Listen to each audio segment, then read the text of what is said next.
that peak over the holidays is kind of tapering off now, and you're getting down to the baseline when it's not the holidays. So there's so many things that could go into that. You really kind of need to spend a little time and give that analytics a little TLC.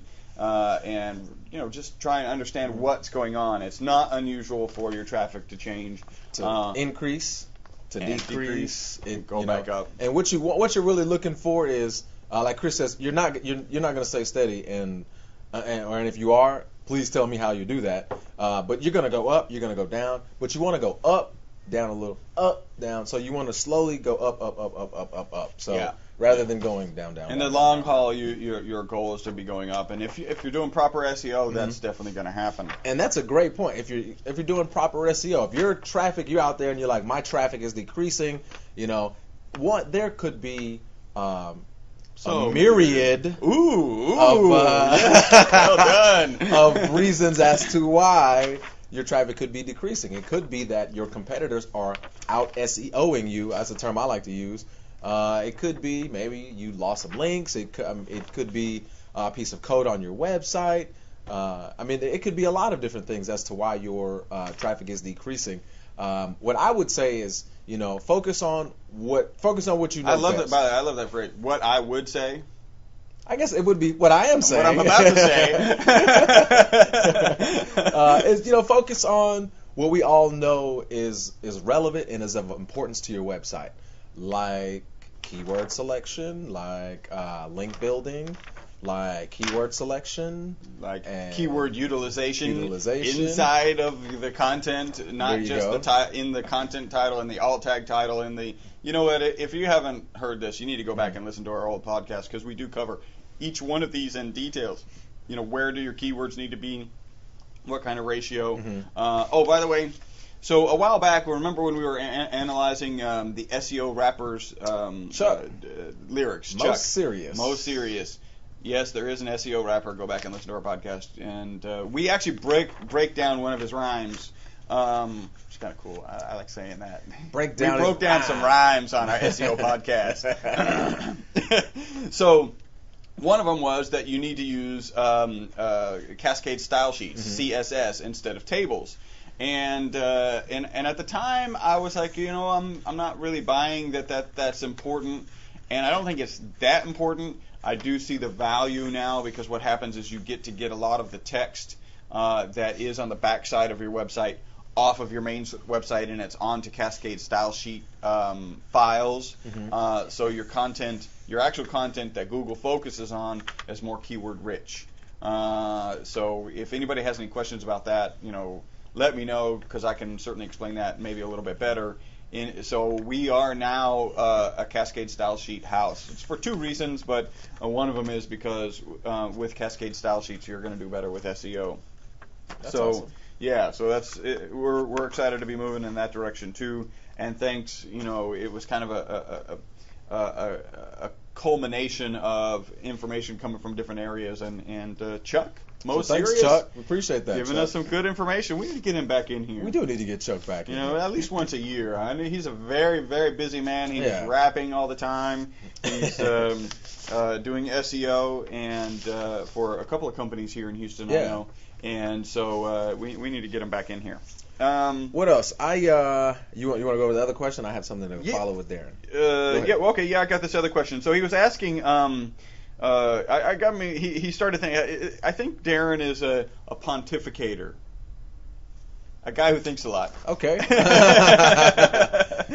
Throw me a bone here. Need a little more context to try to figure that out. Because he was like he installed analytics and he's looking at the data and he's like, maybe this website is too intelligent, especially if you have just launched. Maybe it could cause you to overanalyze the data. Certainly, there's enough data with Google Analytics to overanalyze. Oh, gosh. And you could get lost in that trap, and you actually want to get lost in it, I don't know, maybe once a month. Don't wake up every day and go to Google Analytics and just start digging in the data, because that's not really going to help you in the long run. You want to have some, and we have a podcast where we talk about what do we look at in Google Analytics. So go back and listen to that podcast. But at least once a month, you really do want to kind of dive in and maybe look at some different areas of data and see if you can kind of pull out some information. We have a couple podcasts on what to do with Google Analytics and the value of Google Analytics. So go ahead and do that. And then Google Intelligence really it just changes the game. So and you can really get lost in analytics. I've had to kind of back up like, whoa, I'm just getting way too deep into this. And if you're doing your own SEO and working on your own website, pick a few things that are just of importance. I'll tell you what I look. I look at visitors. I look at that. I look at the amount of traffic derived from a particular keyword. Right. Because that's what you're going after. If you're going after blue one-arm widgets, I'm gonna check that keyword every time I go to my analytics. I'm gonna see how is that particular keyword generating traffic, because that's my number one seller. Right.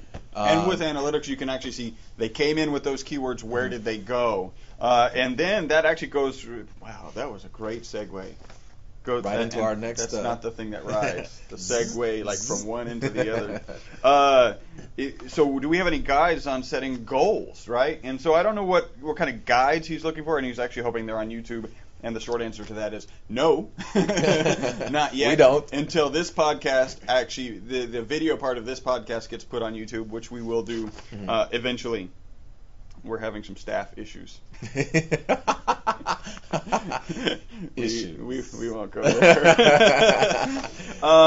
So how to set up goals? Well, really, again, a goal is a target page inside of your website. And so we can give you two really quick examples. We've done this before, and we'll go. We can get this information for you more in depth if you go back to our previous podcast. But here's the long and short.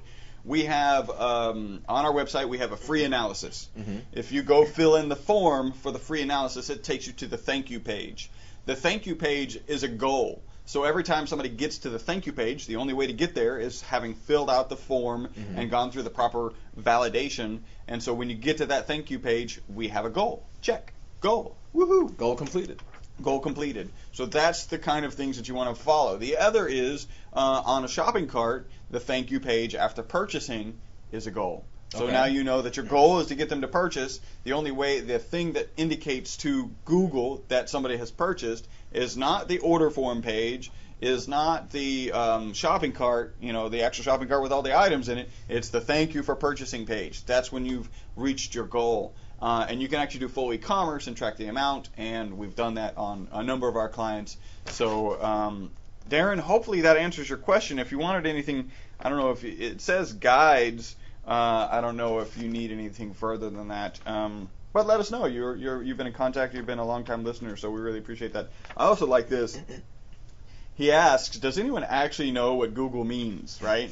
And he goes to this website, and the website is abbreviations.com, and then you put a /Google, and it'll find, apparently this is a website that goes and finds abbreviations that people make. And there's a whole bunch of them, and he says he likes God's only online gateway linking electronically. I thought that was pretty creative. Which was pretty good. I liked great ogling options gathered legally every day. Legally. The emphasis on legally. And Australians, and I'm sure the Kiwis, have a very entertaining word that we don't use here in America, which is perving. So that's the process. Perv has definitely has a meaning in the United States. Perv, yes. Now, perving is, let's say you're, I don't know, on holiday, you're on the balcony of your hotel, and you're looking over the pool. What are you looking at? Chicks. That's perving. Oh, okay, that makes sense. That makes sense. So now we'll bring that into the English dictionary. And you know what? I actually happen to know the meaning of Google. I looked it up a couple years ago. So Darren, this is for you. Google is a number. It comes from the number 10 to the 100th power. Wow. That's where it comes from. But it's not spelled that way. It's spelled a little bit differently. But I actually just looked it up one day. Bored. Don't ask me why. I'm bored thinking about that kind of stuff. But I thought it was research for the podcast. Yeah. I looked it up again today just to figure out, and I was like, yeah, it was still the same thing. But it's 10 to the 100th power. It's supposed to be a really big number, and it's supposed to represent, how they're biggest the biggest and the baddest at what they do. Now, if they are. Yeah, tell me. They wrote the book on searching. Being big and bad. And that, do we have time? Because somebody else sent me an email. I got an email, and someone asked something kind of related to what Darren was asking, and it was a website. Let me give them some backlink love. It's NolaCouture.com. NOLACOU